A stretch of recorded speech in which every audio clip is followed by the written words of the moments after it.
So now we will be talking about in detail about Snell's law and why we have taken sin I by sin r. So before moving ahead, let us see what exactly is happening in case of refraction again. So again I have taken two mediums. Let's say this is air and this is water. You can take glass or any other material you want, any other medium you want rather. So this is a ray that is coming and striking the surface. So this becomes incident ray. At the point of separation, what we are going to do? We will I'll write this incident ray on the other side. Incident ray. At the point of separation, let us draw a normal. Now, as it is moving towards water and water is denser as compared to air, so what will happen? It will move towards the normal. So basically, the speed of light has decreased. So this is angle of incidence. This is angle of refraction. Okay. Now, Snell's law, and this is normal. You have to remember this is a normal. Okay. Now let us follow, like in mathematics you do steps of construction. So here also let us have those steps of construction.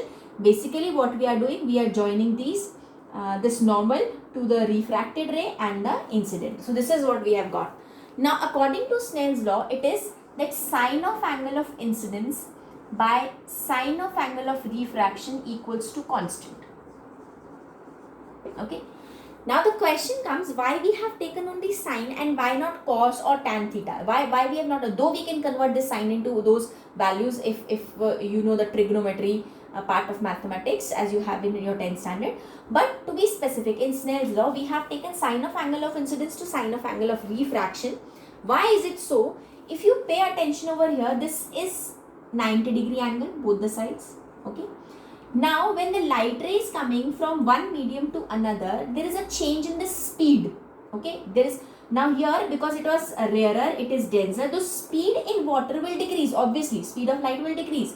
Now, this thing, this part over here in this diagram is basically telling you that how much it is decreased or increased. So, if the speed here was this much, here it has decreased because of the atomic structure of water, or basically the obstruction which is being experienced by the light ray. So it has become this much, and this opposite side of the hypotenuse is basically what?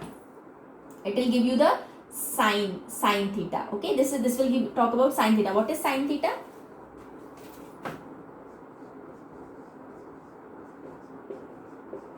So perpendicular over hypotenuse is basically the sine theta. So this is a perpendicular, this is a hypotenuse, and opposite side of that basically is giving you this sine angle. So that is the reason we say sine of I by sine of r, that's a constant, and this constant is what? This is a refractive index. Now another thing that you have to remember is that refractive index for two different media remains constant. Okay, if we are talking about from air to water, there will be a constant value for that. If you are talking about water to air, there will be a proper value for that. If you are talking about air to oil, again there will be a specific value for that. So now let us move ahead with this thing, because Snell's law has given us a very important concept of refractive index. So let us see what exactly is this refractive index. One formula we all have got from Snell's law, which is talking about sine of I by sine of r equals to mu, or the constant. Okay, but when it was observed, basically what is happening, this sine of angle of incidence and angle of reflection is giving you the change in the speed. If you remember the diagram that we had done earlier, in the first part it was like this, in the second part it was it. So this was telling us that there is a variation in the speed, there is a change in the speed.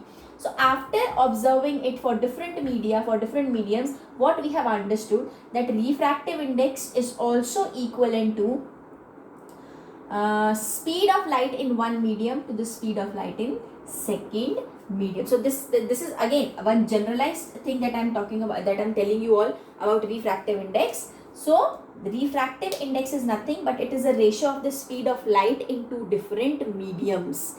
And the first formula that we got to know about refractive index is sine of I by sine of r, and the second one, the generalized one, is that refractive index is equal to speed of light in one medium to the speed of light in second medium. Now this refractive index is a whole lot, a very important and a different concept, and there are few derivations also that we are going to talk about.